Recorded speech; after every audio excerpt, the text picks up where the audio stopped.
আচ্ছা, এই রান্নাটার কি নাম দেওয়া যায় বলুন তো? আমার তো মনে হয় নাম দিতে হলে দিতে হবে চিকেন ডাল মাঞ্চুরিয়ান। কি অবাক লাগছে? না না, অবাক লাগার কিছু নেই। আমার কাছে ছিল সামান্য মাংস, আর একদিন তড়কা করেছিলাম, তার থেকে কিছু ডাল তুলে রেখেছিলাম, সেই ডাল। সাথে দিলাম আদা, পেঁয়াজ, রসুন, টমেটোর একটা পেস্ট, আর মাংসটার সাথেও বেটে নিয়েছি সামান্য পরিমাণে রসুন আর আদা। এবার দেখতে পাচ্ছেন মাংস বাটা হয়ে গেছে, আদা পেঁয়াজ রসুন বাটা হয়ে গেছে। এবার বেটে নিলাম ওই তড়কার ডাল, সাথে দিলাম পাউরুটি আর কাঁচা লঙ্কা। এবার পাউরুটি কাঁচা লঙ্কারও একটা পেস্ট বানিয়ে নিলাম। তাহলে কিসের কিসের পেস্ট হলো? পাউরুটির পেস্ট, মাংসের পেস্ট, মশলা আর ডালের পেস্ট, আর পেঁয়াজ কুচি। দেখতেই পাচ্ছেন এখানে রয়েছে মাংস, মশলা আর ডাল, আর উপর থেকে দিয়ে নিলাম সেই পাউরুটির পেস্ট আর কাটা পেঁয়াজের টুকরো। আর দেবো সামান্য ম্যাগি ভাজা। এই ম্যাগি ভাজাটা আমার মেয়ে ভেজেছিল, খাবে বলে আমি ওর কাছ থেকে কিছুটা তুলে নিয়েছি। এবার এই যে ম্যাগি ভাজাটা দিলাম না, এই ম্যাগি ভাজাটা যদি এতে নাও মিশিয়ে শুধু প্লেন খান, এটাও খেতে কিন্তু খুব সুন্দর হয়, এটা বলে রাখি। সব মশলার সাথে সাথে দিয়ে নিলাম কিছুটা গোলমরিচের গুঁড়ো আর একটু গরম মশলার গুঁড়ো, লঙ্কার গুঁড়ো। এই লঙ্কার গুঁড়োর মাপটা আপনারা যে যতটা খাবেন ঠিক ততটা দিয়ে নেবেন। সামান্য মেথি পাতা আর সয়া সস। এই ধরনের রান্নাতে সয়া সস দিলে একটু ভালো লাগে। যেহেতু সয়া সস দিয়েছেন, নুনের পরিমাণটা কিন্তু একটু দেখে দেবেন, বেশি যেন না হয়ে যায়। এবার ভালো করে মেখে দেবেন। মাংস যদি বাড়িতে না থাকে, অল্প করে থাকে, তাহলে কি আর মাংস খাবো না? মাংস তো খেতে হবে।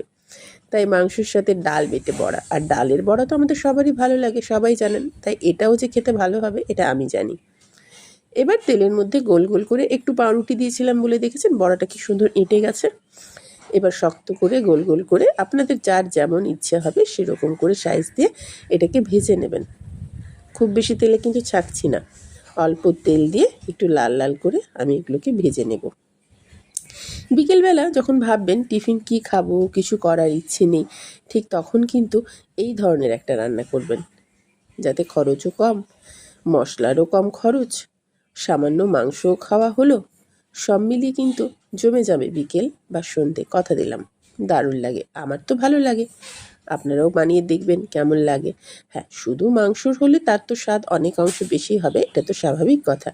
কিন্তু বাড়িতে যখন মাংস থাকবে না, তখন কি আর আমরা খাবো না? খেতে তো হবে অল্প হলেও। তাই এই ধরনের মাংসের সাথে মিশিয়ে অল্প স্বল্প সবজি দিয়ে, কখনো কখনো ডাল দিয়ে এই ধরনের রান্নাগুলো করে নেবেন। একবার ভেজে রেখেছিলাম, আবারও ভাজতে দিলাম, তাই দুবার ভেজে রেখে আমি এটা পুরোটাকে তুলে নেব। আপনাদের দেখাচ্ছি, ওই জন্য বারবার দেখুন কতটা ভেজেছি। এতটা ভাজার পরে এবার সবগুলো বড়াকে আমি তুলে নিলাম, দেখতেই পাচ্ছেন। এবার তোলা হয়ে যেতে আমি একটা ফ্রাইং প্যানের মধ্যে শুকনো লঙ্কা অবশ্যই দেবেন, আর দেবেন তিল বেশি করে। তিল খেতে কিন্তু এতে দারুণ লাগে। আর এবার দেব সসগুলো।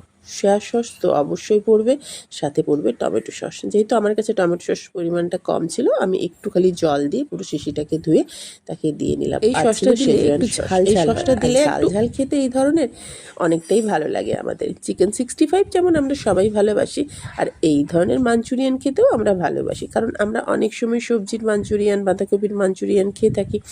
তাই এটা কিন্তু ভালো লাগবে। পুরোপুরি মাংস না হলেও ছোলার মানে তরকার ডাল আর মাংস যেহেতু দুটোই আছে, আর এই রান্নাটা খেতে জমে যাবে বিকেলবেলা। খালি মুখে খাবেন, কিছু দিয়ে খেতে হবে না, এমনি বসে বসে খাবেন, ভালো লাগবে। রান্নাটা প্রায় শেষের মাথায়, দেখতে পাচ্ছেন সবগুলো সসের সাথে মিশিয়ে দিলাম।